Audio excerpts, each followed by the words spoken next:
반갑습니다. 예.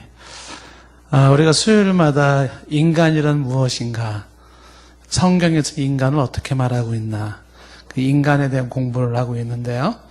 예, 많은 내용이 있어서 좀 복잡한 느낌이 들지 모르겠지만, 나중에 제가 좀 종합 정리를 좀 한번 해드리기도 할 겁니다. 인간에 대한 이해 중에서 지금 어디까지 왔냐면, 하나님의 형상대로 지음받은 인간을 지금 보고 있습니다. 성경적으로 볼 때 인간은 하나님의 형상대로 지음을 받았어요.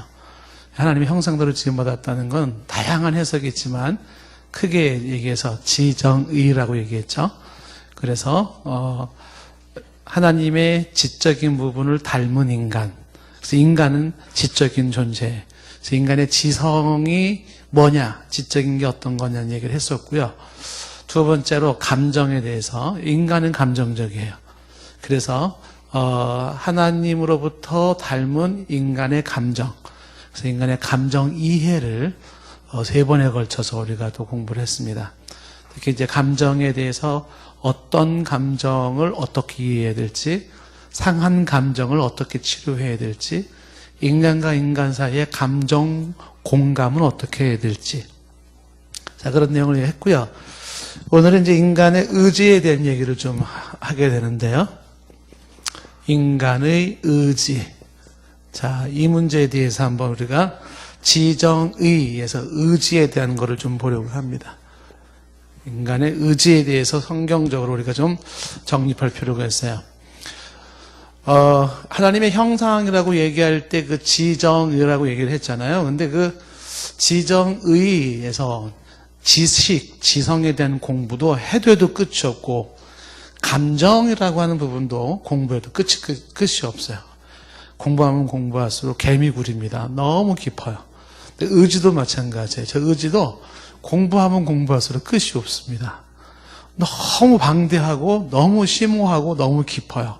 그래서 이거 어디까지 우리가 이 의지에 대해서도 어디까지 우리가 다뤄야 될 부분인지는 그거는 뭐 한도 끝도 없습니다. 만약에 이제 저 의지에 대한 거를 지금 여러분에게 신학적으로 다루기 시작한다 그러면 여기 계신 분들의 90%는 다 주무실 거예요. 예, 신학적으로 다루기 시작하면. 그러니까 신학적으로도 저 의지 문제는요, 굉장히 첨예한 의견들이 대립을 하고 또 있었습니다. 간단하게 얘기를 한다면 그 옛날 4세기 때에 그 어거스틴이라는 사람하고 펠라기안이라는 사람하고 의지 문제로 부딪히죠. 인간의 자유의지 문제가 부딪혔는데, 이것이 이제 종교개혁 당시에는 마틴 루터와 에라스무스가 또 이 의지 문제가 좀 부딪힙니다. 예, 그래서 뭐 그것 때문에 싸워가지고 루터와 에라스무스가 헤어져요. 그만큼. 그 다음에 이제 칼빈이라는 종교개혁자하고 알미니안이라고 하는, 알미니안은 후대 사람이지만 의지 문제가 또 대립을 합니다. 그래서 이 신학적인 논쟁을 다룬다 하더라도 시간이 굉장히 많이 걸릴 수가 있습니다. 자, 이런 얘기를 지금 다 할 필요는 없을 것 같고요. 예, 수많은 역사적인 의지에 대한 많은 논쟁이 있어 왔지만 이거를 간단하게 먼저 이렇게 정리를 할 수가 있습니다. 그러니까 어거스틴이나 펠라기우스나 루터나 에라스무스나 칼빈이나 알미니아 이런 사람들이 의지에 대해서 인간의 자유의지가 있냐 없냐 이거를 이야기할 때 여기서 놓치지 말아야 되는 것은 뭐냐면, 이쪽이든 저쪽이든 강조하는 것은 의지가, 인간에게는 의지가 있을까 없을까의 문제가 아니에요. 그게 아니라 인간이 가지고 있는 의지의 기능이 제대로 작동을 하는가 작동하지 않는가의 문제입니다. 의지가 있니 없니가 아니라 의지는 있어요. 인간에게 있는데 그 의지의 기능이 어떻게 이루어지는가, 그 의지의 기능이 제대로 될 수가 있겠는가 없겠는가의 문제를 얘기하고 있다는 것입니다. 그래서 보통 아까 얘기했던 뭐 어거스틴이라든지 루터라든지 칼빈이라는 사람들은 인간의 의지는 스스로의 의지로서는 선을 행할 수가 없고 하나님의 구원을 이룰 수가 없다라고 보는 것이죠. 그랬을 때 이제 이 어거스틴이나 루터나 칼빈 같은 사람들이 강조하는 게 뭐냐면, 인간의 의지는 반드시 하나님의 은혜와 성령의 역사하심으로 부분적이나마 선을 행할 수가 있게 된다, 이렇게 말하고 있는 거죠. 그래서 하나님의 은혜와 성령의 역사가 없는 인간의 의지는 오직 죄를 행할 수밖에 없고, 그리고 인간을 망치는 의지일 수밖에 없다, 이렇게 보는 거죠. 그런 의지라는 얘기를 하면서, 전제하면서, 자, 오늘 그럼 우리는 의지를 어떻게 이해해야 될 것인지를 하나도 한번 얘기를 해보겠습니다. 먼저, 의지란 무엇인가? 의지란 무엇인가? 자, 의지라는 게 뭐냐? 이걸 어떻게 설명할까요? 이 의지에 대한 이야기를 하면 이것도, 영역마다 달라요. 그러니까, 국어사전적으로 보면은 의지를 이렇게 설명했어요. 어떤 일을 이루려는 적극적인 마음, 어떤 일을 이루려는 적극적인 마음을 의지라. 그래서 의지를 뜻이다, 마음이다, 의사, 의욕, 이렇게 표현을 하죠. 근데 철학에서는 의지를 뭐라고 말하냐면 목적, 특정 목적 달성을 지향하는 인간의 의식적 노력이라고 해요. 의식적인 노력.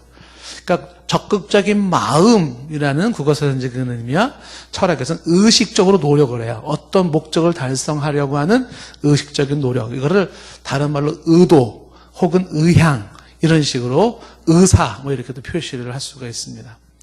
심리학에서는 이 의지를 이야기할 때 생물이 어떤 목적을 이루고자 하는 능동적인 마음의 작용, 이렇게 얘기를 하고 있어요.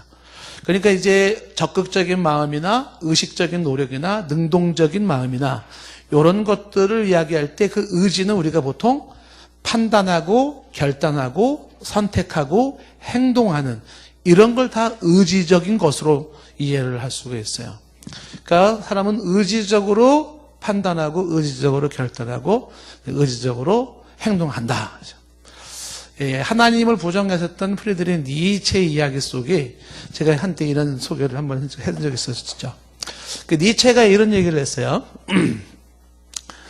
인간이 이성적으로는 비관하지만 혹은 낙심하지만, 이렇게 이성적으로는 비관하지만 의지적으로 낙관하라, 이런 얘기를 했단 말이에요. 그러니까 이제 니체 같은 사람이 이야기하는 게 뭐냐면, 이성적으로는 내 현실이 비관할 수밖에 없어요. 낙심할 수밖에 없어요. 그런데 그것을 의지적으로 내가 낙관할 수가 있다는 거죠. 좋게 할 수 있다.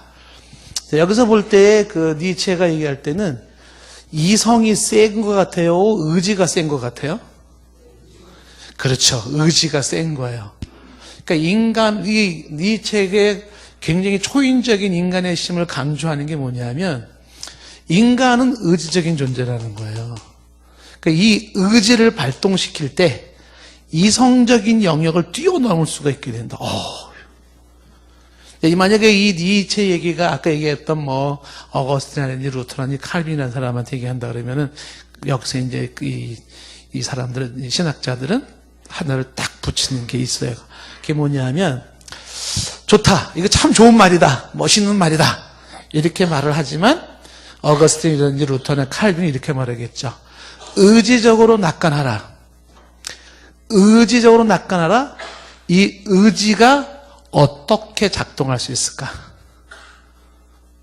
그 루터나 이제 칼빈을 이제 이런 사람들은 뭐라고 말하겠어요? 이것이 가능할 수 있기 위해서는 하나님의 은혜와 성령의 역사가 필요하다, 이렇게 보는 거겠죠. 그러나 이제 무신론자 입장에서는 하나님이고 뭐 성령이 필요가 없어요. 그냥 인간은 의지적인 존재니까 내 의지로 할 수 있다, 이제 이렇게 말을 하는 거죠. 자, 여기서 지금 얘기하는 게 뭐냐면, 의지라는 것이 사람이 무엇인가를 생각하고 무엇인가를 결단하고 무엇인가를 선택하고 무엇인가를 행동하는 힘이 의지라는 거구나. 그러면 이 기독교인은 우리가 이 의지를 어떻게 이해해야 될 것이냐 하는 것이죠. 여기서 이제 우리가 심리학자나 많은 사람들이 얘기할 때 사람의 의지를 움직이는, 사람의 의지를 작동시키는 것이 어떤 것이 있을까? 이거를 이제 사람들이 연구를 했어요. 그래서 사람의 의지를 움직이는, 작용하고 있는 것들은 어떤 것이 있을까? 무엇이 사람으로 하여금 생각하고 결단하고 선택하고 행동하게 할까요? 무엇이? 나로 하여금 무엇이 걸어가게 하고 무엇이 딱 쓰게 만들고 무엇이 나로 하여금 먹게 만들고 무엇이 나 안 먹어. 무엇이 이 의지적인 생각, 판단, 결정을 하게 할까? 그 정리를 해보니까 여러 가지가 있다라는 것이죠. 그런 걸 이제 정리를 해보면 뭐가 있냐면 첫 번째가 감정도 이 의지에 작용을 한다는 거야. 감정이라고 하는 게. 그래서 이 사람이 가지고 있는 이 감정이 때로는 충동적이긴 하지만 사람에게 충동적인 결단, 행동을 하게 하지만 의지에 영향을 주고 있는 것이 감정이다. 이렇게 보는 경향도 있고요. 두 번째는 사람은 꼭 감정에 의해서만 움직여지는 건 아니라 사람이 가지고 있는 책임 혹은 사람이 가지고 있는 의무라는 게 있는데 이 책임과 의무가 의지를 작동시킨다. 그러니까 어떤 내게 책임이 주어졌기 때문에 혹은 내게 어떤 의무가 있기 때문에 내가 그런 생각을 해야 하고 그렇게 말을 해야 하고 그렇게 행동을 하게 된다. 그러니까 책임과 의무도 굉장히 중요한 거예요. 의지를 작동시키니까. 그 다음에 세 번째 또 어떤 거를 얘기를 하고 있냐면 사람이 가지고 있는 가치관이라는 게 있는데 그 가치관을 다른 말로 세계관으로 얘기를 할 수가 있어요. 이 가치관이 사람의 의지를 움직인다. 즉 사람은 자기가 가지고 있는 가치관 이게 가치가 있어 라고 판단될 때 움직여진다는 거죠. 나는 이게 여러분들 오늘 여기 수요일을 왜 왔냐면 수요일 날에 여기 오는 게 가치가 있어 라고 생각해서 오신 거예요. 내게 나로 하여금 발걸음을 움직이게 하고 버스를 타게 한 거는 나로 하여금 그것이 가치가 있다고 판단되기 때문에 그 행동을 하게 된 거란 말이죠. 그래서 사람이 어떤 가치관을 갖느냐에 따라서 어떻게 행동을 할 거냐라는 게 그대로 나오는 것이죠. 굉장히 중요해요. 예. 학생이 공부하는 학생이 있고, 공부하는 학생이 있고, 게임하는 학생이 있어. 누가 공부하고 누가 게임할 것 같아? 공부하는 게 가치가 있는 거야 생각하는 학생은 공부하는 거죠. 인생이 뭐 있어? 게임하는 게 가치가 있지 않은 학생은 뭐예요? 게임하는 거야. 사람이 행동하는 거는 그 사람 머릿속에 어디에다가 가치를 부여하고 있느냐. 그것이 행동으로 나타난다. 그 행동으로 나타나는 게 뭡니까? 의지적인 모습으로 드러난다라는 것이죠. 자, 그 다음에 이 사람이 이게 의지를 움직이는 것 중에 하나가 그 로렌스 크랩이 쓴 책 중에 어떤 책이 있냐면 인간 이해와 상담이라는 책이 있어요. 결혼 건축가 말고 인간 이해와 상담이라는 책이 있는데 여기 보면은 이분은 사람을 의지로 움직이는 것을 뭐라고 말하느냐면 사람이 자기 속에 가지고 있는 목적이라는 것을 얘기를 해요. 목적. 그러니까 이 로렌 크랩이 얘기할 때 사람은 이제 두 개의 의지를 얘기를 하는데 의지 1. 의지 1은 뭐냐면 나는 어떻게 행동하겠다라고 하는 행동을 선택하는 거죠. 행동을 선택하는 의지입니다. 나는 이런 행동을 할 거야, 나 이런 행동을 할 거야 라고 선택을 하는 의지 1이 있고 근데 의지 2가 있다는 거예요. 이 심리학자가 얘기할 때는 의지 2는 뭐냐면 목표를 선택하는 의지예요. 목표를 선택하는 의지가 있는데 행동을 선택하는 의지와 목표를 선택하는 의지에서 로렌 크랩이 얘기하는 것은 2번이 1번을 움직인다라고 하는 거예요. 2번이 1번을 움직인다. 목표가 행동을 움직인다. 그래서 사람의 행동을 바꾸기 위한 중요한 것을 말하는 게 뭐냐면 사람은 자기 속에 목표를 가지라는 거죠. 목표. 선한 목표를 가져라. 그러니까 목표를 갖는 이 선택이 결국은 행동의 선택을 결정한다. 이것도 굉장히 이제 사람들을 이제 교정하거나 할 때 이제 강조하는 중요한 요소 중에 하나죠.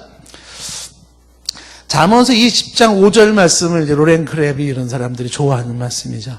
잠언서 20장 5절 말씀에 사람의 마음에 있는 모략은 깊은 물 같으니라 이런 얘기를 하고 있죠. 그래서 모략이라고 하는 저게 뭐냐면 지금 로렌 크랩이 얘기하는 목표예요. 목표. 사람의 마음에는 목표를 둘 수 있다는 거예요. 깊은 물 같아서. 그래서 그 목표에 의하여 사람들은 얼마든지 행동을 달리할 수 있다. 그러니까 의지가 제일의지, 의지1과 의지2에서 의지2로 의지2를 움직인다. 이렇게 보는 것이죠.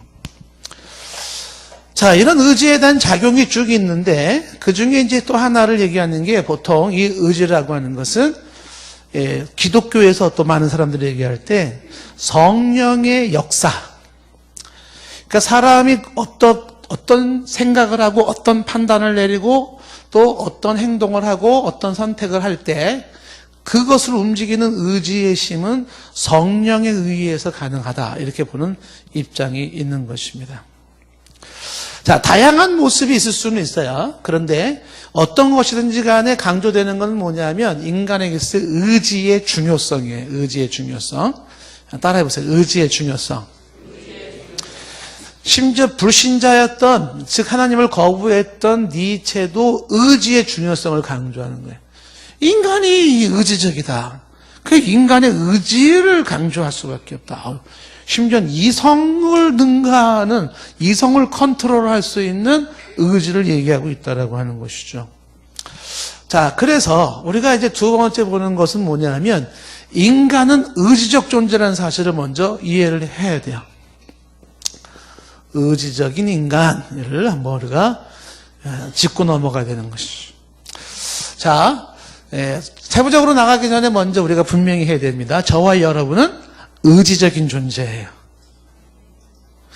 아멘 한 사람도 의지로 대답을 했을 것이고 아멘 안 한 사람은 의지로 아멘을 안 하는 거야.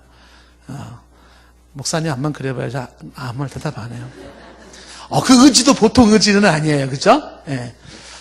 그 의지적인 인간이라고 하는 이 부분인데, 자, 여기 보면 이제 우리가 성경에 보면 이런 말씀이 있어요. 창세기 1장 27절 말씀에 하나님이 자기 형상 곧 하나님의 형상대로 사람을 창조하시되 남자와 여자를 창조하시고, 그 다음에 이제 28절 말씀에 가면 이렇게 말하죠. 사람을 창조한 다음에 하나님이 그들에게 복을 주시며 하나님이 그들에게 이르시되 뭐하라? 생육하고 번성하며 땅에 충만하라. 땅을 정복하라. 그리고 바다의 물고기와 하늘의 새와 땅에 움직이는 모든 생물을 다스리라. 여기 생육하라, 번성하라, 충만하라, 정복하라, 다스리라가 다 의지적인 행동을 요구하고 있는 거예요. 그러니까 하나님은 인간을 창조하시면서 의지적으로 행동하라, 생육하라, 번성하라, 충만하라, 정복하라, 그 다음에 다스리라 이렇게. 그러니까 의지적인 행동을 강조하고 있는 것이죠. 자, 좀 전에 읽었던 창세기 2장 17절 말씀에서 이런 말이에요. 선악과를 만들 때 하나님이 이렇게 말했죠. 선악을 알게 하는 나무의 열매는 먹지 말라. 먹지 말라라고 하는 게 뭐예요? 너의 의지를 얘기를 하고 있는 거예요. 의지적으로 먹지 마라. 의지적으로 먹지 말라. 그래서 그 의지를 강조하는 먹지 말라라는 얘기와 함께 그때 뭐라고 말하냐면 내가 먹는 날에는 이게 뭐냐면 사람의 의지는 바뀔 수가 있다. 가변성, 의지의 가변성. 의지를 강조하면서 먹지 마라. 먹는 날에는 그 의지는 바뀔 수가 있다라는 것을 전제를 하고 있는 것입니다. 자, 이런 말씀들을 근거로 했을 때 정리를 좀 해본다면 먼저 말할 수 있는 게 뭐냐면, 자, 인간에게 하나님은 의지를 주셨다라고 하는 것이죠. 그러니까 하나님이 주신 이 의지라고 하는 것은 인간에게 주신 그 의지는 곧 인간에게 주신 자유예요. 그러니까 자유로운 인간을 하나님께서 만들어 놓으셨다라는 거죠. 자유. 그러니까 의지적으로 뭐뭐하라, 의지적인 것은 바뀔 수가 있다는 것은 인간에게 부여하신 자유를 말씀하고 있는 것인데, 동시에 그것은 뭘 말하는 거냐면 책임을 동반한, 책임을 수반한 것을 말씀하고 있는 거죠. 그러니까 책임이 수반된 책임적인 인간을 만든 거예요. 그러니까 의지라고 하는 것은 자유를 말하고 의지라고 하는 것은 책임을 수반한다는 거예요. 책임적인 인간을 말하고 있다. 책임적인 인간. 그러니까 의지적인 인간은 곧 책임적인 인간을 말을 하고 있다. 그래서 하나님께서는 사람들에게 어떠한 것을 금하죠. 이건 하지 마라. 그 다음에 뭐라 그래요? 가변성. 할 수 있는데 하게 되면 어떻게 된다? 그때는 돌로 친다, 사회에서 추방한다, 죽게 된다, 이렇게 얘기를 하는 거죠. 그 얘기는 뭐냐면 너의 의지적인 선택, 의지적인 그러한 부분에 대한 책임은 네가 져야 된다는 걸 말씀하고 있는 것이에요. 예수님 앞에 부자 청년이 찾아와서 따르겠다고 할 때도 예수님 하신 말씀이 뭐냐면 너의 재산을 팔아서 가난한 자에게 주고 나를 따르라 이렇게 말을 하고 있어요. 그러니까 팔아라, 줘라, 따르라. 이게 다 뭐예요? 의지적인 행동을 하라라고 하는 거죠.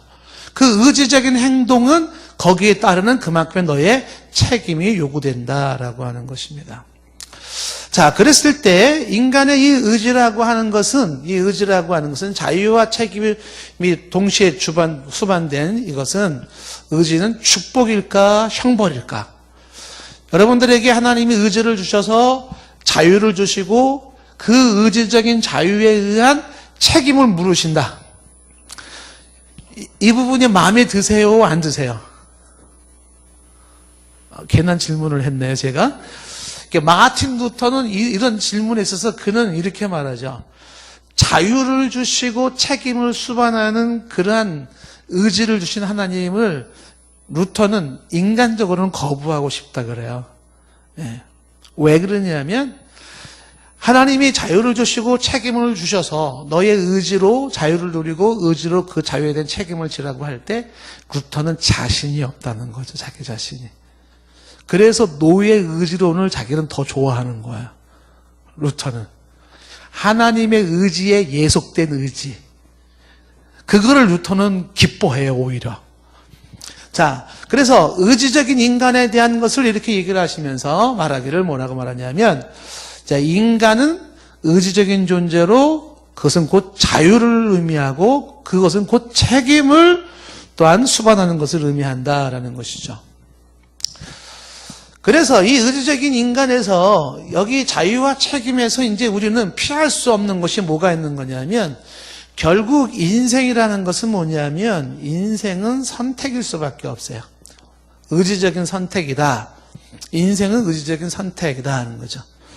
의지적으로 인생은 선택하면서 살아야 되는 거야. 우리가 살아가면서 저거 볼까 말까 선택을 해야 돼요. 저기 갈까 말까 선택을 해야 돼요. 이건 말할까 말까 선택을 해야 됩니다. 이 사람 만날까 말까 선택을 해야 돼요. 이거 바꿀까 말까 살까 말까 수많은 것이 뭐냐면 선택이라고 하는 것이죠. 그래서 수많은 이제 학자들이나 심리학자들은 이렇게 얘기를 하는 거죠. 지금 내가 삶 속에서 나타나고 있는 모든 나의 행동은 오늘날의 나의 행동은 그것은 곧 의지적인 선택의 결과라는 거예요. 그 인생의 행동은 선택의 결과였다라는 얘기가 이제 나오게 되는 거죠. 그래서 인간은 어떤 걸 선택하느냐에 따라서 어떤 행동을 하느냐가 달라지는 것이에요. 그래서 사람은 자신의 선택에 대한 책임이 따라오는 것인데 그 선택이 곧 행동을 결정한다. 장로님의 선택이 장로님의 행동을 결정하고 거기에 대한 책임이 주어져요. 장로님의 선택이 장로님의 행동을 결정하고 책임이 주어진다. 좀 두렵지 않아요? 왜냐하면 내가 선택을 과연 얼만큼 잘할 수 있을까? 이게 긴장되는 거죠. 왜? 선택 잘못했다가는 잘못된 행동을 하게 될 것이고 거기에 대한 책임을 져야 되는 것이니까 이렇게 되는 것이죠. 그래서 이 선택이 결국은 행동을 만들어내면서 여기서 나온 얘기가 이제 더 나아간 얘기가 그 얘기를 하는 거죠. 오늘의 내 삶의 결과가 선택의 결과다 이렇게 말하는 거죠. 오늘의 내 삶은 또 뭐예요? 이게 선택의 결과다. 그러니까 오늘 내 모습이 어떤 거예요? 그건 내가 선택한 결과라고 하는 것이죠. 누구를 뭐라고 말하겠어요? 내가 선택한 건데, 이렇게. 그죠? 오늘의 내 삶은 내가 선택한 결과다. 이게 선택이 굉장히 중요한 것이죠. 여기에도 계속 요구되는 게 뭐냐면 이 선택이라고 하는 것은 의지적인 선택이면서 거기에는 반드시 자유롭게 선택할 수도 있지만 책임도 수반되어지는 거예요. 선택의 행동을 만들고 선택의 인생을 만들면서 그 선택에 대해서는 반드시 책임이 주어진다, 따른다라고 하는 것입니다. 자, 그래서 이렇게 얘기를 하는 거죠. 그 선택이라고 하는 것을 이야기하면서 이 선택은 반드시 책임이 같이 주어진다라고 하는 거예요. 이 선택은 뭐예요? 의지적인 선택이고 자유로운 선택인데 책임이 주어진다라는 것을 이야기할 때 오늘날의 사람들은 어떠냐라고 할 때 오늘날 사람들은 이거는 강조하면서 이거는 강조하지 않는 모순을 범하고 있다는 거예요. 그런데 이것과 이거는 떨어지지 않는다는 거예요. 사람들이 착각하는 게 뭐냐면 선택은 자유야. 내가 하고 싶은 대로 하면 돼. 그러면서 거기에 걸맞는 책임을 지려고 하지 않는다는 거예요. 이게 이제 사람들이 가지고 있는 실수고 짤막한 생각이라고 하는 거죠. 떨어지지 않는다는 거, 선택과 책임은 떨어지지 않는 거예요. 그런데 보통 우리가 뭐 영화나 혹은 뭐 소설이나 이런 걸 보면은 거의다가 야 인간 젊음이 뭐 있어 젊음이 야 젊음은 자유야 젊음은 선택이야 마음껏 즐겨 이걸 강조해요. 그리고 나서 네가 선택한 건 네가 책임을 져야 된다는 얘기가 안 나와요. 그래서 선택에 따른 책임 문제가 발생할 때는 어떻게 될까? 인간은 잠수 타버리거나 도망가 버리거나 죽어버리거나 이렇게 돼버린다고. 너무나 생각이 짧은 거죠. 반드시 행동은 선택의 결과고 오늘의 내 삶은 선택의 결과인데 그것은 자유로 책임을 수반한 선택이기 때문에 여러분이 어떤 행동을 했고 오늘의 내 모습이 어떻든지 내가 선택한 결과이기 때문에 지금의 내 모습에 대한 책임은 내가 질 수 있어야 된다는 거예요. 내가 져야 돼요. 누구한테 뭐를 어떻게 말을 해요? 내가 그 인간 잘못 만나가지고 내가 이렇게 된 거지. 그게 아니라는 거죠. 그 인간 내가 선택하고 내가 만난 건데. 이렇게 선택과 책임은 떨어지지 않는다라고 하는 것입니다. 자, 그러다 보니까 여기서 이제 얘기가 나오는 게 이런 얘기가 나오는 거죠. 사람들을 가만히 조사를 해보니까 결국 선택에 의한 인생을 얘기하는데 여기에 사람이 두 개로 나눠진다는 거야. 선택하는 이라는 말이 있고 선택되어지는 이라는 말이 있다는 거야. 그러니까 선택하는 인간이 있고 선택되어지는 인간이 있다는 것이죠. 이 선택하는 인간과 선택되어지는 인간의 차이는 뭐냐면 선택하는 인간이라고 하는 게 이게 주체적인 인간을 말하는 거예요. 이 사람들은 주체적으로 삶을 살아가는 사람이 바로 선택하는 인간이죠. 선택되어지는 거는 뭐냐면 이건 수동적인 인간을 말하는 거예요. 근데 굉장히 많은 사람들은 선택되어지는 인생으로 수동적으로 살아간다는 거죠. 그러니까 선택하는 인간으로서의 주체적인 인간으로 살아갈 때 그러면 어떻게 되겠어요? 1번을 선택할 때는 항상 좋은 거 선택하고 아름다운 거 선택했죠. 왜 뭐 때문에 왜 지저분한 거 선택하고 왜 뭐 때문에 그 천한 거 선택하고 왜 뭐 때문에 그 안 좋은 걸 선택해요? 그러니까 의지적인 부분에 대해서 여기 이제 니체는 이건 좀 무신론적으로 나간 의지적인 강조였지만 한편으로는 아니 인간은 어차피 의지적인 존재고 내 의지적인 자유로운 선택을 한다 그러면 뭘 선택하시겠어요? 내가 선택하시겠어요? 어쩔 수 없이 선택되어지며 살겠어요? 그래서 선택하는 사람들은 이렇게 말을 하는 거죠. 나는 뭐뭐 하기로 했어. 근데 선택되어지는 사람은 나는 뭐뭐를 해야만 해. 나는 이거를 해야만 해. 이렇게 끌려가는 인생이 좋을까요? 아니면 나는 뭐뭐 하기로 했어 하고 내 인생을 내가 선택할까요? 많은 사람이 자기 인생을 자기가 선택하지 못해요. 왜 그럴까?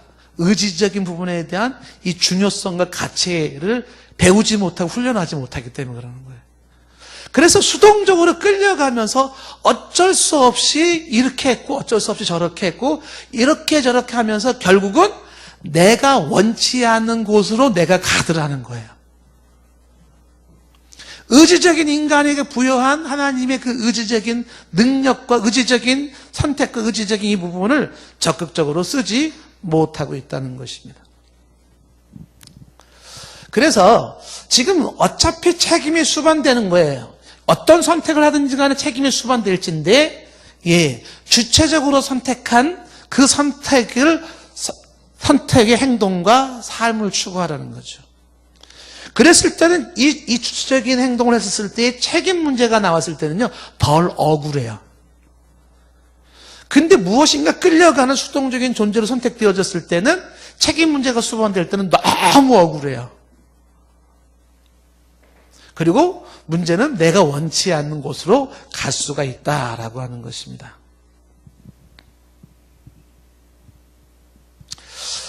자, 그런데 이 인생에 대한 선택을 얘기를 하면서 의지적으로 이렇게 이루어지는데 문제는 이것이 내 인생의 한 번, 두 번으로 끝나지가 않는다는 거죠. 그게 무슨 얘기냐면 인생은 끊임없는 결정을 요구한다. 인생은 끊임이 없어요. 끊임없는 결정을 요구해요. 자, 이제 막 얘기가 이렇게 나가면, 미치겠네, 정말. 이렇게 나온 사람이 계실지 몰라요. 그냥 좀 편하게 살 수 없을까? 근데 인생이 그렇게 안 돼요. 인생은 끊임없이 선택하는데, 그 선택하려면 뭘 해야 돼요? 내가 스스로가 결정을 해야 된다는 것입니다. 내가 이 사람을 사랑할까? 미워할까? 그건 내가 선택하는 거야. 나 행복하게 살까? 나 불행하게 살까? 내가 선택을 하는 거예요. 선택하는 거 내가. 나 감사할까? 아니면 나 불평할까? 내가 선택하는 거예요. 이성적으로 얼마든지 비관한다 그래도 내가 선택할 수 있어요. 의지적으로. 사람 봤을 때, 너는 그런 상황에서 뭘 무슨 감사가 나오냐? 그렇지만 내가 감사를 선택하면 감사하는 거예요. 그런데 이런 모든 선택은 끊임없는 내 삶의 결정을 요구를 하고 있다는 것이죠.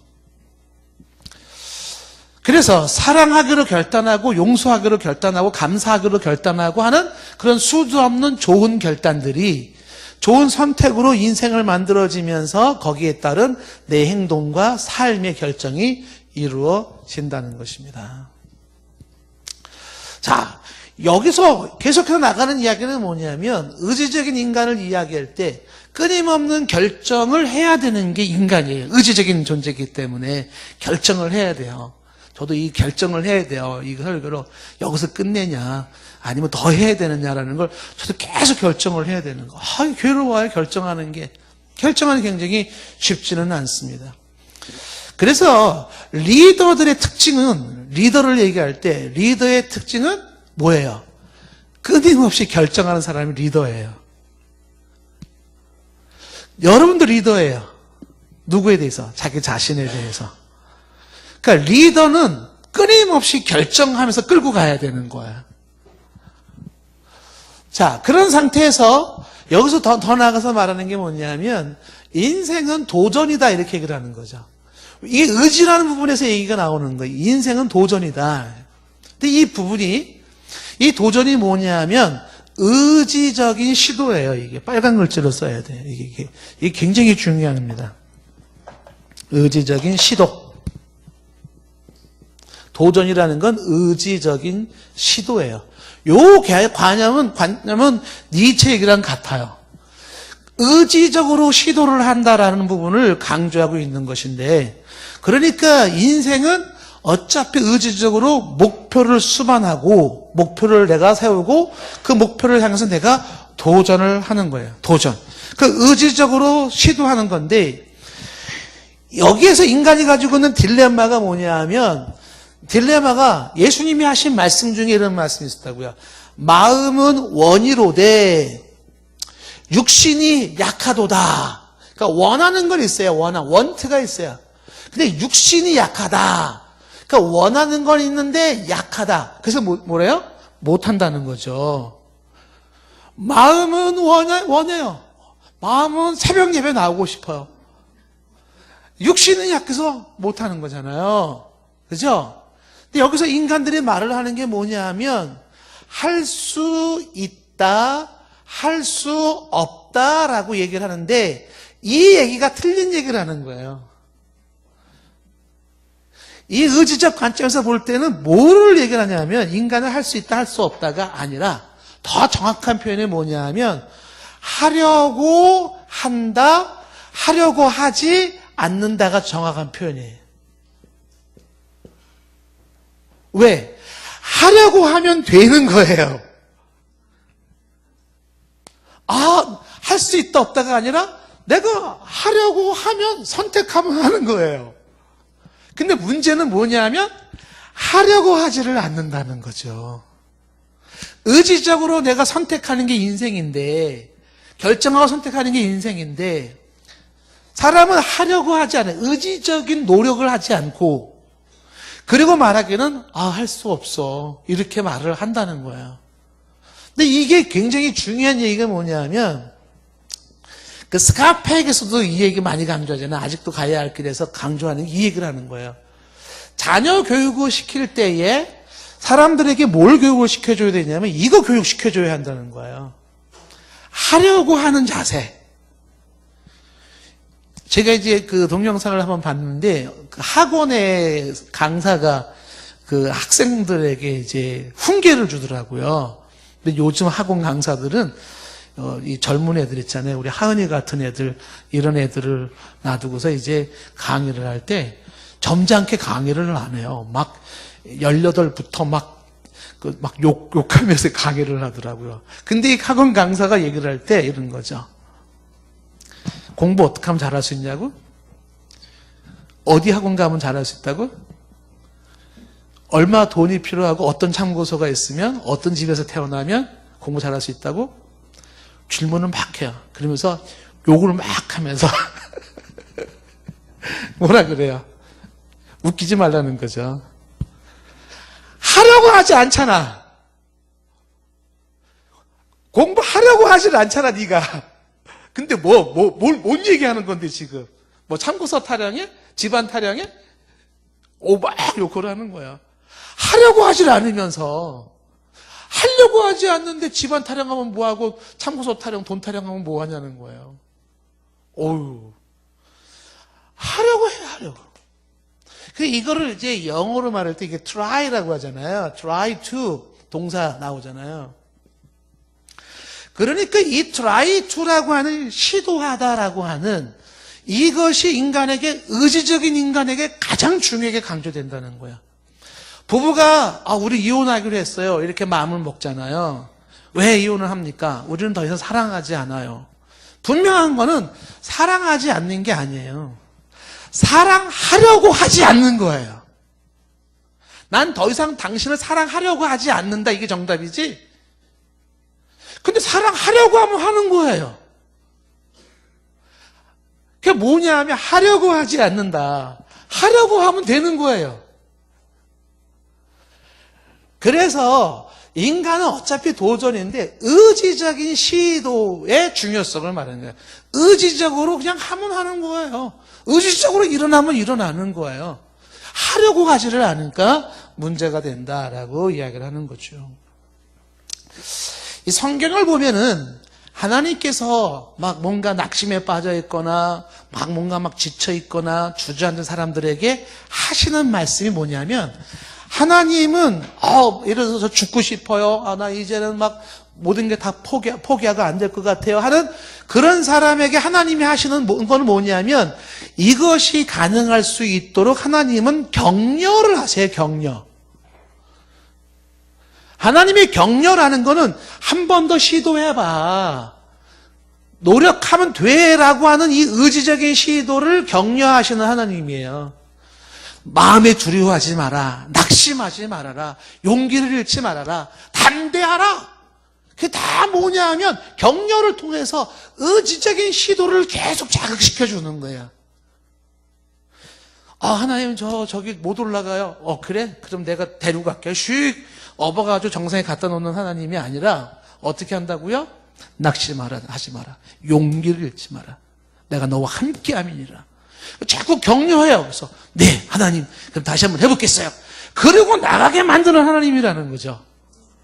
그러니까 하나님은 우리에게 요구하시는 게 의지적인 시도를 하라고 자꾸 가르치는 거예요.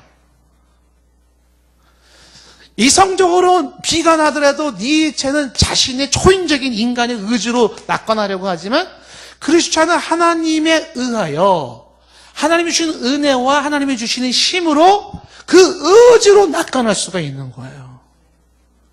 똑같은 의지적인 낙관이라도 방법은 다르지만은 그렇게 되는 거죠.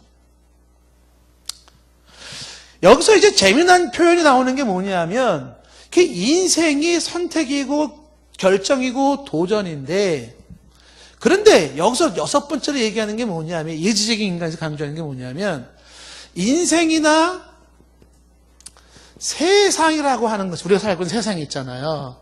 인생과 세상이라고 하는 것은 통제가 필요하다는 거예요. 이 통제가 뭐예요? 의지적인 행동이에요. 의지적인 행동. 인생이나 세상을 내가 통제하지 못하면 인생과 이 세상을 내가 통제하지를 못한다면 인생과 세상은 내가 원치 않는 곳으로 데려간다는 거예요. 내가 통제하지 않는 그 인생과 내가 통제하지 않은 세상은 그 통제받지 않은 인생과 세상은 내가 원치 않는 곳으로 나를 끌고 가버린다는 거죠. 이게 뭐예요? 의지를 잃어버린 사람들에게 나타나는 모습인데 인생과 세상은 내가 통제를 해야 된다라고 얘기를 하는 것이죠. 이걸 이렇게 설명을 할 수가 있어요. 뭐라고 설명할 수 있냐면 통제되지 않은 본능은 본능을 통제해야 돼요. 통제하지 않은 그 본능이 나를 통제해버려요. 욕망이라고 가정을 한다 그러면 통제되지 않는 욕망은 그 욕망이 나를 어떻게 해버려요? 욕망의 사람으로 만들어버리는 거예요. 그런데 여기서 이게 어떤 차이가 있는 거냐면 가지고 있는 본능이나 인생이 통제를 받아야 되는데 이 통제가 필요 없이 그저 끌리는 대로 본능대로 움직여지는 존재가 짐승이라는 거예요.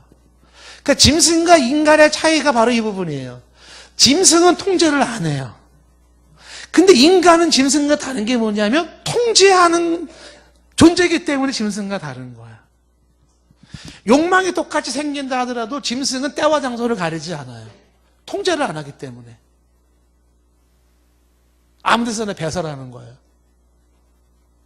근데 인간은 때와 장소를 가리지 않고 막 배설하지 않아요. 통제하죠. 버스를 타고 멀리 가도 급할 때는 어떻게 해요? 버스 안에서 그냥 해결해요? 어떻게든지 차를 세우잖아요.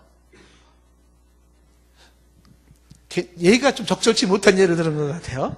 자, 이 통제라고 하는 부분이 짐승과 인간의 차이점을 만든다라는 것이죠. 그러니까 내가 환경을 통제하지 않으면 환경이 나를 통제한다 이렇게 되는 것이죠. 자, 그래서 인생과 세상은 통제가 필요하다는 건 왜 그런 거냐면 인간은 의지적 존재이기 때문에 그래요. 당신의 의지적으로 어떻게 해요? 인생을, 본능을 통제하라. 그리고 세상을 통제하라는 것이죠. 안 그러면 그 본능이, 그 인생이, 그 세상이 너를 통제해 네가 원치 않는 곳으로 너를 이끌고 간다라고 하는 것이죠. 그래서 결국 내가 선택한 나의 인생이라고 하는 그 모습에 내가 가지고 있는 그 선택의 결과가 오늘의 내 인생을 만드는 것이죠. 좋은 선택을 한다는 게 그래도 중요한 것이죠. 그리고 좋지 않은 것은 어떻게 자꾸만 내가 의지적으로 통제해서 거부해야 되는 거예요. 거부해야 돼요. 손봉호 교수님께서 하시는 이야기가 이런 얘기를 하더라고요. 인간의 마음 속에는 저수지가 있어가지고, 저수지. 이 저수지에 무엇이 들어오느냐 따라서 이 저수지의 것이 내 인생으로 나타난다는 거예요. 내 삶 속에, 마음 속에 이 저수지에 온갖 오물과 더러운 것과 추악한 것과 비윤리적인 것들이 막 들어오면은 사람은 그렇게 더러운 인간이 될 수밖에 없다는 거예요. 그 인간은 어떻게 되냐면 좋지 않은 걸 통제하는 거죠. 아까 말했잖아요. 그거 안 봐. 안 봐. 보여줘도 안 봐. 거기 안 가. 그거 안 해. 통제하는 거죠. 왜? 그렇게 통제하지 않으면 온갖 쓰레기 더미가 다 들어오겠죠. 그럼 나는 쓰레기가 되는 거예요. 인생이. 의지적인 인간이 스스로 의지적으로 선택할 수 있고 통제할 수 있도록 되어 있는데 왜 통제하지 않는가? 당신의 생각을 왜 통제하지 않는가? 삶을 왜 통제하지 않는가? 이게 오늘 설교 말씀 이러면 어떻게 들리나요? 이 말씀들이? 오늘 왠지 좀 수요일날 잘못 나온 것 같아. 안에 부담만 생기네 이거. 혹시 그런가요? 만약에 이런 모든 내용이 나 부담스러워. 오늘 이런 얘기 괜히 들었어. 속 편하게 사는 건데 그냥 저런 말 들어가지고 이제 내가 의지적으로 선택하고 책임져야 되고 못 살겠어. 이런 사람은 계속 통제되지 않은 오물과 쓰레기들만 인생을 가득 쌓아가지고 그렇게 인생이 냄새나는 인간으로 끝나고 마는 거겠죠. 좀 듣기가 좀 거북하더라도 의지를 강조하는 이런 이야기 여러분 눈을 동그랗게 뜨고 속으로 아멘 아멘 하면서 들으시기를 바라요.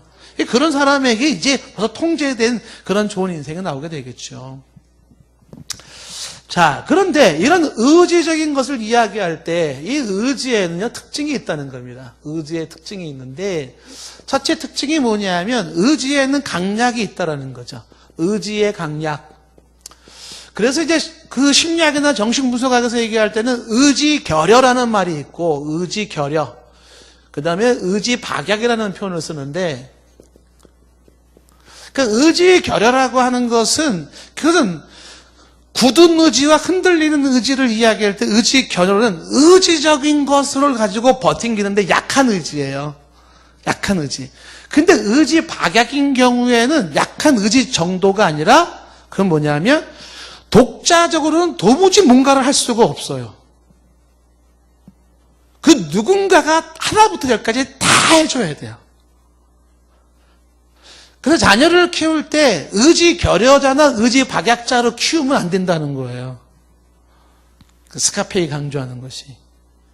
어릴 때부터 자기 일을 자기가 하게 만드는 거죠. 그리고 네가 한 행동에서 네가 책임을 지게 만드는 그래서 의지력을 키워줘야 되는데. 그 의지결여와 의지박약이 생길 수가 있어서 의지라고 하는 것은 사람마다 강함과 약함이라고 하는 것이 있다는 것이고요. 그런데 의지의 강약이라고 하는 것은 우리가 아까 성경에서 본 것처럼 이 의지의 강약은 바뀐다는 거예요. 가변적이다. 이건 얼마든지 바뀔 수가 있어요. 그 의지가 강해질 수도 있고 약해질 수도 있다라고 하는 것입니다. 변하고 바뀌어지는 것이 의지의 강약이라고 하는 거예요. 그래서 이제 심리학자들이 연구를 해보면 뭐냐면 나이가 사람이 들면 들수록 의지가 약해진대요. 어떡하지? 예. 나이가 많이 드시는 분은요, 의지가 약해져서 도전 정신도 없어져요. 예. 그래서 뭔가를 막 하려고 하지 않아요.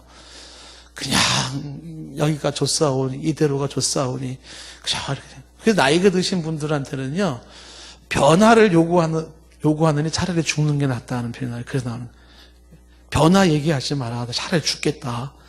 막 의지적으로 뭔가 하는 게 싫어지는 거예요. 아주 큰 무서운 거죠. 그리고 이 의지가 이게 지금 약해지는 경우가 책망을 어릴 때 많이 들은 사람들 있잖아요. 그 다음에 실패가 너무 많았던 사람들, 이런 사람들은 자꾸만 의지적인 그 힘이 떨어져 버려요. 그래서 자기 주체적으로 인생을 못 살아요.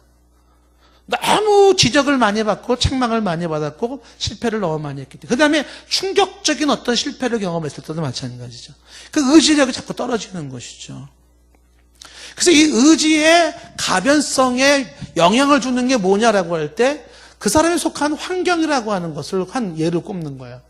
어떤 환경에 사람이 있느냐에 따라서 그 환경적 영향이 의지의 강약을 만들어 놓는다라고 하는 것이죠. 그래서 참 격려하는 환경이라든지 그리고 좀 뭔가 그 힘을 실어주는 그런 환경에서는 사람이 의지적으로 힘이 커져요. 근데 환경 자체가 의지 결여나 의지 박약으로 만들 수가 있다는 것이고, 그러면서 세 번째 얘기하는 게 뭐냐면 의지는 강약이 있고 변할 수가 있는데 그 의지는 훈련으로 될 수가 있다고 보는 거예요. 의지는 훈련으로 된다. 그 의지 강화 훈련을 하는 거죠. 의지 강화 훈련이 가능할 수 있다는 거예요. 이 의지 강화 훈련이라는 건 바꿔 말하면 방치된 의지는 어떤 의지를 만드냐 하면 무의지적 인간을 만든다는 거예요. 내게 있는 의지를 훈련시켜라. 그 의지를 방치하지 마라. 방치하지 마라. 여러분 다시 한번 얘기하지만 하나님은 저와 여러분을 의지적인 존재를 만들어 놓았어요. 원튼 원치 않든 우리는 의지적인 존재인데 그 의지를 방치하면 어떻게 된다? 무의지적인 사람이 되고, 무의지적인, 의지가 없는 사람이 되고, 의지 박약, 의지 결여, 이렇게 되는 거죠. 그런 사람들은요, 도무지 의지로 만들어 놓고 의지로 할 수 있는 모든 혜택이나 이걸 다 잃어버리게 되는 거죠. 그래서 운동하는 것 같이 자기의 의지를 계속 훈련시켜야 된다라고 하는 것입니다. 여기서 설교를 끝내면은 이게 일반인들이 말하는 정신분석학자들이나 심리학자들이 얘기하는 것과 뭐가 달라? 라고 얘기를 하겠어요. 똑같은 거죠. 근데 여기서 성경적 견해는 얘기가 달라지죠. 어떻게 달라지냐면 그 의지의 특징 중에 하나가 강약이 있고 변할 수가 있다라고 하면서 그러면서 훈련으로 된다고 얘기하는데 이 의지의 특징 중에 네 번째가 뭐냐면 그럼에도 불구하고 인간의 의지에는 한계가 있다라고 하는 거예요. 의지의 한계. 이게 이제 성경에서 얘기하고 있는 모습인 거죠. 인간 의지의 한계라고 하는 걸 성경에 뭐라고 말하냐면 불가항력적이라는 표현을 써요. 불가항력적. 그러니까 인간이 저항할 수가 없는 이라는 표현이에요. 저항할 수가 없는 그게 인간이 가지고 있는 의지의 실체라고 하는 것입니다. 자고로 기본적으로 인간은 의지적인 존재로 의지로 선택하고 의지의 책임을 지고 의지적으로 결정하고 의지적으로 도전하면서 의지적으로 인생을 만들어감에도 불구하고 어느 순간에는 더 이상 의지가 할 수 없는 불가항력적인 상황이 주어진다는 거예요. 성경에서. 그것이 생사화복, 구원의 문제, 자연의 문제 그런 거예요. 어떤 경우에는 도무지 나의 의지로 해결이 안 되는, 여기서 이제 니체랑 달라지는 거죠. 니체는 이거로 낙관하라고 말했지만 결국 그 니체는 어떻게 정신병자로 들어갔잖아요. 본인이 자기 통제를 못하는 거죠. 정신병자로 죽는 부분에는 어쩔 수가 없었어요. 그래서 성경에서는 의지적인 인간이라 하더라도 의지의 한계가 있으니 여기서 강조하는 게 뭐겠어요? 그렇죠. 절대자에 대한 의존입니다. 절대자에 대한 의존의 필요성을 말하고 있는 것이에요. 어찌할 수 없는 인간의 한계 속에서 인간에게 그 한계 상황에서는 오직 하나님의 도움과 은혜가 요구될 수밖에 없다는 거죠. 천하의 어떤 인간도 모든 의지만으로 자신의 인생을 다 결정할 수는 없다라고 하는 것입니다. 요한복음 15장 5절 말씀에 예수님이 하시는 말씀, 이런 말씀이 있어요. 요한복음 15장 5절에 나는 포도나무여 너희는 가지라. 그가 내 안에 내가 그 안에 있으면 사람이 열매를 많이 맺나니. 그때 뭐라고 말했냐면 나를 떠나서는 너희가 아무것도 할 수가 없다라는 얘기를 해요. 결정적인 순간에서는 그분을 떠나서는 아무것도 할 수가 없다는 것이에요. 그래서 인간은 절대자에 대한 의존을 필요로 한다라고 하는 것인데, 여기서 이제 인간이 가지고 있는 이제 문제가 나오게 되는 거죠. 자, 이 4번의 문제를 생각할 때, 그러니까 인간은 의지적으로, 다시 말하면 독립적으로 자립적으로 살아야 한다는 거야? 아니면 하나님에 대해서 의존적으로 살아야 한다는 거야? 1번과 2번. 오늘 말씀이 의지적으로 살아라야 의존적으로 살아라야?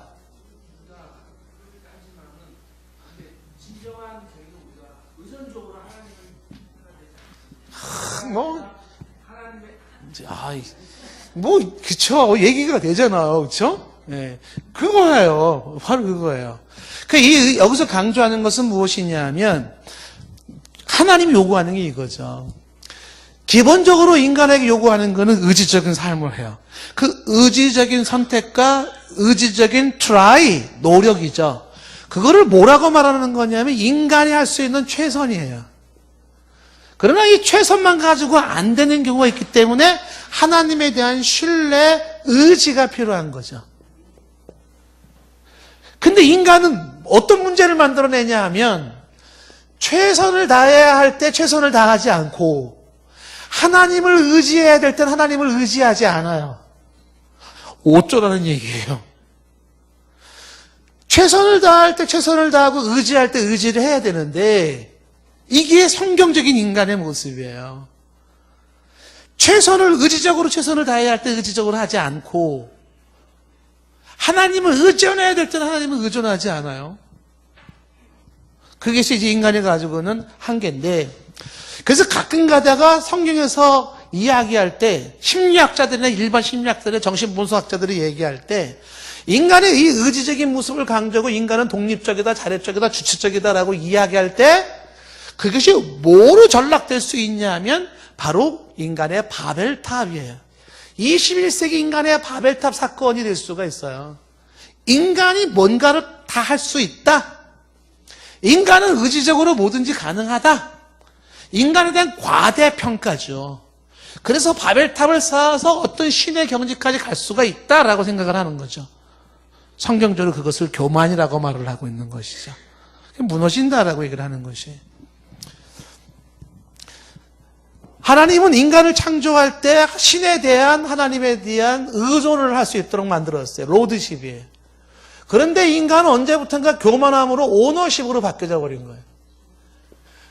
주님의 주인됨을 인정해야 되는데 자신의 주인됨을 강조하는 거예요. 이게 뭐라고요? 바로 이게 아담과 하와가 범죄한 이후에 주어지는 하나님을 떠난 존재예요. 하나님을 떠난 존재는 뭐만 가지고 살아요? 내심만 가지고 살아가는 거예요. 그리고 계속해서 결국은 자신의 의지 문제라고 결론을 내려버리는 거죠. 일만 타당성은 있어 보이지만 의지의 한계라는 이 인간이 가지고 있는 한계 상황을 인정하지 못하는 하나님 앞에서의 교만이, 하나님 앞에서는 어떻게 돼야 된다고요? 하나님 앞에서는 의지적이 돼야 돼요. 하나님 앞에서는 의지적일수록 좋아요. 하나님에 대해서는 의지적일수록 좋다는 것이죠. 그래서 인간의 한계를 인정할 수 있어야 된다라는 거죠. 그러면서도 이 한계에서 강조하는 게 뭐냐면, 이 한계에서 강조하는 게 이 어거스틴이 강조하는 것이기도 한데, 우리가 죽어서 하늘나라에 가기 전까지는 현재 인간이 가지고 있는 의지의 불완전성을 인정할 수 있어야 된다는 거예요. 의지의 불완전성.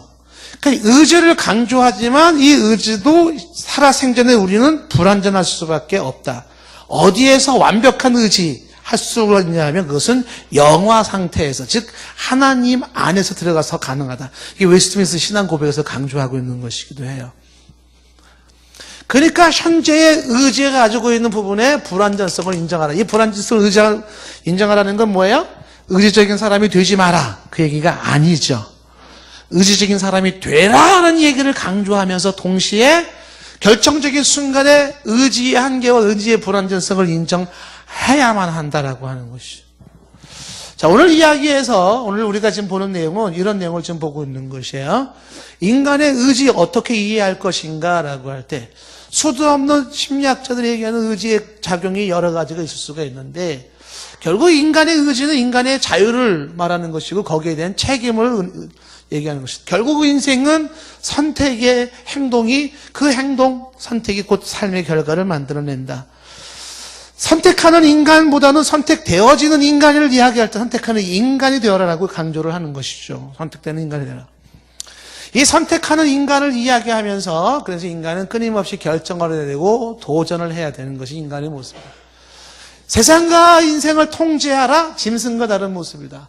의지에 강약 있고 변할 수가 있다. 의지는 훈련으로 되어지면서 동시에 의지에 한계가 있고 불완전성이 있다라고 얘기를 하는데, 처음에 제가 이제 신학적인 설명을 하지 않았지만 마틴 루터와 에라스무스가 부딪힐 때, 그 다음에 이제 어거스틴과 페라기우스가 부딪힐 때, 이 믿음의 사람들 어거스틴이라든지 칼빈이라든지 그 다음에 마틴 루터라는 사람들이 강조하는 게 제가 굉장히 공감되는 게 뭐냐 하면, 결국은 인간의 온전한 의지는 살아생전에서는요, 하나님의 은혜와 성령의 역사하심으로, 그게 우리에게 인간의 내가 가질 수 있는 한계를 그분의 은혜와 능력으로 이 세상을 의지적인 사람으로 살아갈 수 있게 만드는 것이고, 하나님에 대해서는 의지할수록 좋은 거예요.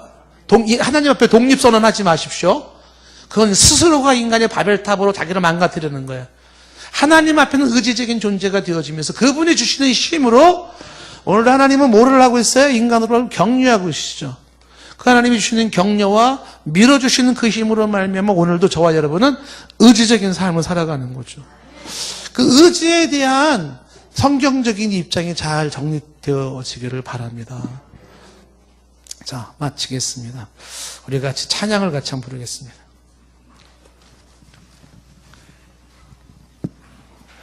주님 뜻대로 살기로 했네. 옛날 버전이죠.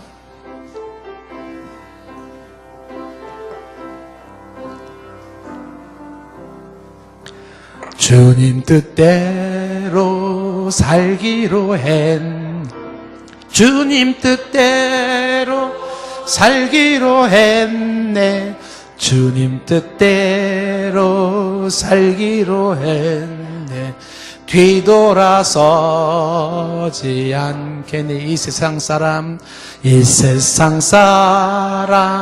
날 몰라줘도, 이 세상 사람 날 몰라줘도, 이 세상 사람 날 몰라줘도 뒤돌아서지 않게. 세상 등지고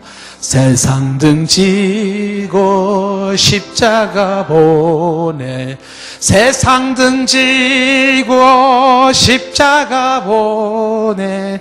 세상 등지고 십자가 보내. 뒤돌아서 다시 한번 주님 뜻대로 눈을 감고 하겠습니다. 주님 뜻대로 살기로 했네. 주님 뜻대로 살기로 했네. 주님 뜻대로 뒤돌아서지 않겠네. 뒤돌아서 한 번 더. 주님 뜻대로 살기로 했네. 주님 뜻대로 살기로 했네. 주님 뜻대로 살기로 했네. 되돌아서지 않겠네. 하나님, 우리는 의지적인 존재입니다. 의지적으로 살아가는 사람이기를 원합니다. 그럼에도 그 의지에는 필연적으로 하나님의 도움과 하나님의 주권과 또 성령의 역사하심이 필요함을 인정합니다. 겸손한 모습으로 주를 의지하며 주가 주신 힘으로 일어서게 하시고 우리의 삶에 좋은 선택, 아름다운 선택하게 하시고 내 삶을, 아름다운 인생을 내가 만들어가는 우리들의 모습이 되게 하여 주시옵소서. 끌려가고 수동적인 인생이 아니라 하나님이 주신 지혜와 능력으로 능동적으로 선택하며 좋은 것, 아름다운 것 선택하며 살아가는 우리 모두 되게 하옵소서. 5-5 구역의 헌신을 하나님께서 받아주시고 복 있게 하시며 하나님의 영광 가운데 귀 쓰임받는 구역이 되게 하옵소서. 우리 전도부에서도 하나님 앞에 예물을 모아서 하나님 앞에 전도부 헌금을 드려오니 드리는 게 정성정성을 기쁘게 받아주시고 이 예물이 주의 전도하는 곳에 귀하게 쓰여지는 복이 있게 하여 주시옵소서. 한 사람 한 사람을 복되게 하시고 은혜 가운데 함께 하실 줄로 믿습니다. 지금은 우리 주 예수 그리스도의 은혜와 하나님 아버지의 극진하신 사랑하심과 성령의 충만케 하심이 오늘 의지적인 인간이 뭘 말하는 건지 말씀을 통해서 생각하고 정립하며 나아가는 하나님의 사람들 머리 위에 지금부터 영원토록 함께 있을지어다. 아멘.